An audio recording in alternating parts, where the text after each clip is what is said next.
नमस्कार विद्यार्थी मित्रांनो, आज आपण प्रॉब्लेम सेट 8चा तिसरा प्रश्न सोडवणार आहोत। दुसरा प्रश्न आपण मागच्या व्हिडिओमध्ये सोडवलेला आहे, त्याची लिंक तुम्हाला डिस्क्रिप्शनमध्ये दिलेली आहे। आज तिसऱ्या प्रश्नामध्ये हा एक YXZ राईट अँगल ट्रायंगल दिलेला आहे। x ठिकाणी 90 डिग्री अँगल होतोय। हायपोटेनसची लेंथ दिलेली आहे 17, एक साइड दिलेली आहे 8। तर आपणास पायथागोरस थेरम यूज करून तिसरी साइड काढता येईल आणि तिसरी साइड काढल्यानंतर साइन कॉस टॅन हे रेशिओज काढता येतील आपल्याला। सोडूया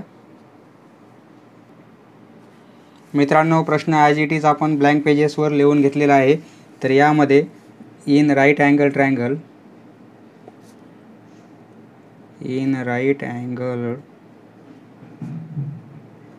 triangle YXZ Pythagoras theorem hypotenuse square हा 90 डिग्री अँगल आहे, म्हणजे या समोरची साइड म्हणजे हा आपला हायपोटेनस होईल, म्हणजे hypotenuse square YZ square equal to दोन्ही साइडची स्क्वेअरची ॲडिशन XZ स्क्वेअर आणि प्लस ही साइड आपल्याला काढायची आहे XY square by Pythagoras theorem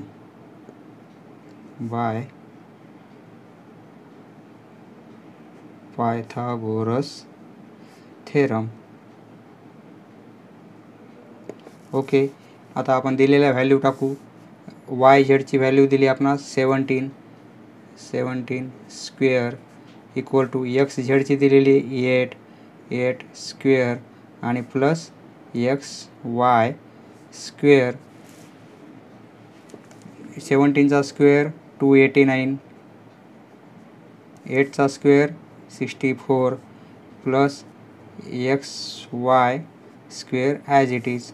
therefore XY square म्हणजे XY स्क्वेअरची व्हॅल्यू काढण्यासाठी आपणास 289 हे या साईडला गेले तर मायनसमध्ये जातील 64, म्हणजे एका साईडला आपण XY स्क्वेअर घेतला आणि एका साईडला सर्व फिगर घेतल्या। तर हे आन्सर येईल XY square equal to 289 minus 64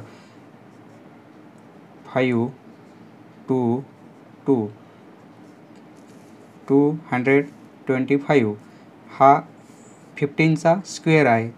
जर आपण दोन्ही साईडचं स्क्वेअर रूट घेतलं तर XY स्क्वेअर रूट घेतलं तर XY स्क्वेअरचा स्क्वेअर रूट XYच होईल। XY इक्वल टू हे पण स्क्वेअर रूट घेतलं तर 15, XY ची व्हॅल्यू आपणास 15 मिळेल। XY 15 ही साईड काढता आली आपल्याला। आता आपण त्याप्रमाणे Y आणि Z या अँगलचे साइन कॉस टॅन हे रेशिओ काढू आपण। साइन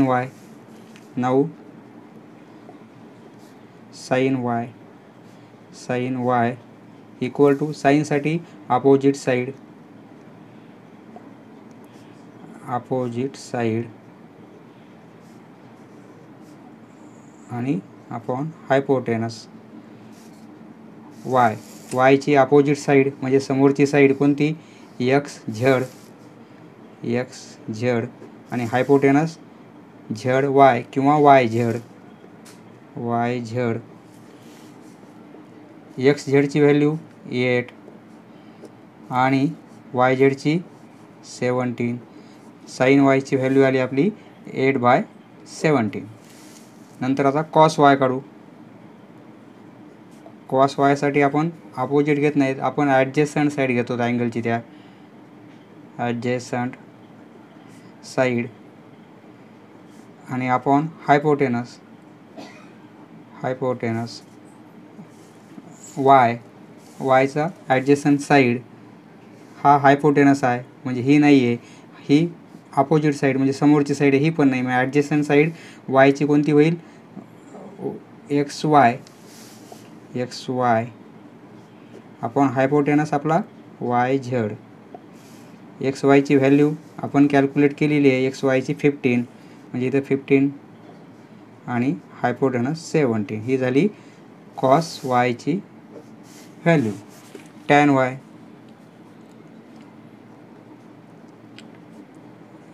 Y साठी अपोजिट साइड किंवा ह्या दोन्हीचा रेशिओ घेतला आपण sine Y upon cos Y तरी टॅन वाय मिळून जाईल, किंवा अपोजिट साईड टॅन वायला फक्त अपॉनमध्ये हायपोटेनस येत नाही तर येते ॲडजेसंट साईड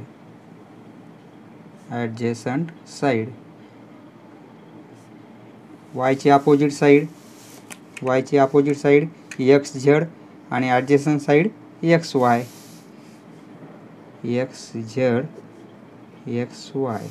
एक्स झेडची व्हॅल्यू 8 आणि एक्स वायची व्हॅल्यू कॅल्क्युलेट केलेली 15, टॅन वायची व्हॅल्यू आपणास मिळाली. सिमिलरली याच पद्धतीनं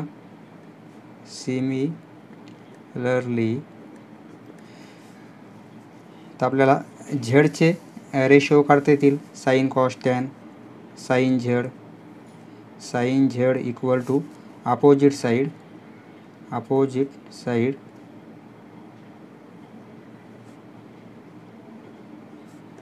अपॉन हायपोटेनस झेडची अपोजिट साईड म्हणजे समोरची साईड एक्स वाय आणि हायपोटेनस हा आपला हायपोटेनस. अपोजिट साईड झेडची X Y, hypotenuse Y Z, X वायची व्हॅल्यू 15 आणि वाय झेडची 17. साइन झेडची झाली. कॉस झेडसाठी आपल्याला ॲडजेसंट साईड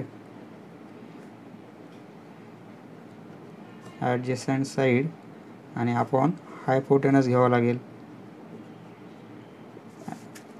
झेडची ॲडजेसंट साईड झेड हा अँगल याची ॲडजेसंट साईड ही होणार नाही कारण हा आपला हायपोटेनस आहे. ही साईड समोरची आहे म्हणजे ही अपोजिट साईड आहे. मग ॲडजेसंट साईड कोणती होईल? एक्स झेड आणि अपॉन हायपोटेनस वाय झेड किंवा झेड वाय. एक्स झेडची व्हॅल्यू 8 आणि हायपोटेनसची 17. Now tan Z equal to opposite upon adjacent opposite side dividing by adjacent side.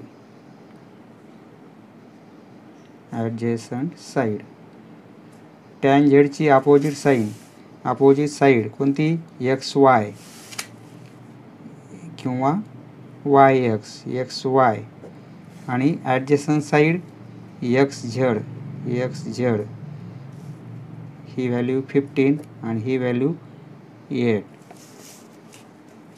Sign Z, cos Z आणि टॅन झेड. समजलं मित्रांनो? धन्यवाद. पुढचा व्हिडिओ पाहण्यासाठी चॅनल सबस्क्राईब करा. धन्यवाद.